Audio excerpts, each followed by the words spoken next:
চুচিও, ঘুম ভেঙেছে? কোথায় আছে? কেউ একজন আমাদের কিনেছে, কিন্তু উনি খুব ভালো মানুষ। উনি তোমাকে সুস্থ করেছেন, তারপরে এই ওষুধটা দিয়ে গিয়েছেন আর বলেছেন এটাতে তুমি সুস্থ হয়ে যাবে।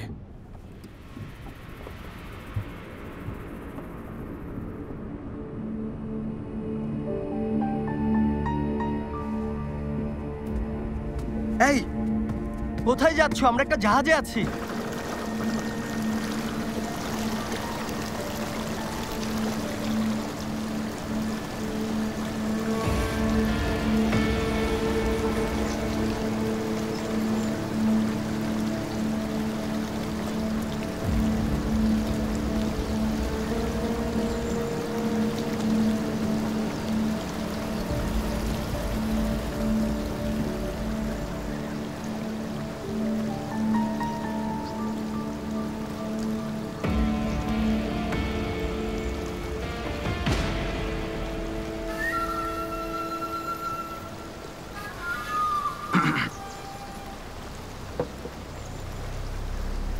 তুমি সুস্থ হয়ে গেছো? আপনি তাহলে মনি? কেন মনে হচ্ছে না?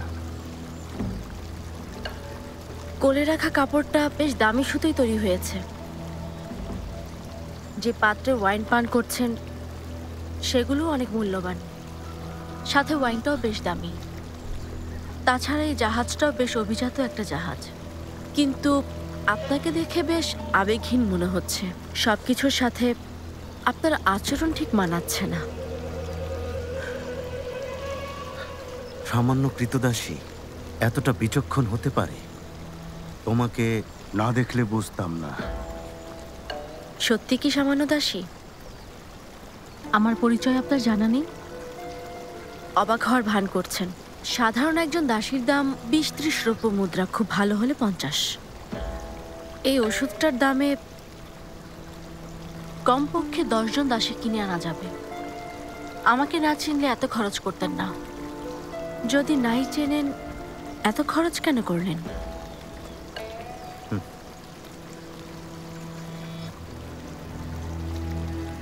আচ্ছা, যদি আমি বলি দয়ালু মানুষেরা অর্থ সম্পদকে খুব বেশি গুরুত্ব দেয় না? যে এত দামি পাত্রে ওয়াইন পান করছে সে অর্থের ব্যাপারে কোনো গুরুত্ব দেয় না?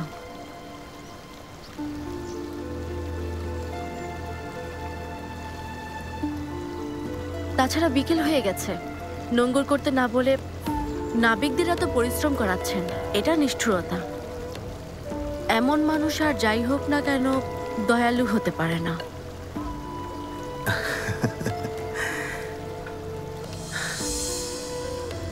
তুমি সত্যিই চতুর। বলুন এবার, এসবের পেছনে কে আছে? আমাকে কেন বাঁচালেন? আর উদ্দেশ্য কি? আমি যদি উত্তর না দেই, হাতের ওই চাকুটা দিয়ে তুমি কি আমাকে হত্যা করবে?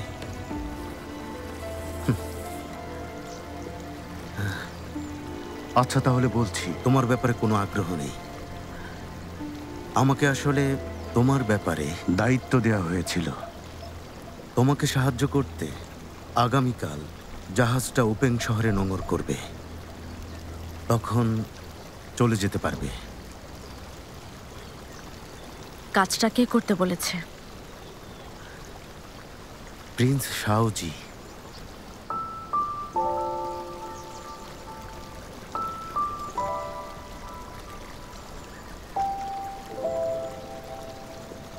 সাথে একজন আছে, ওকেও নিয়ে যেতে পারি? সেটা তোমার ব্যাপার।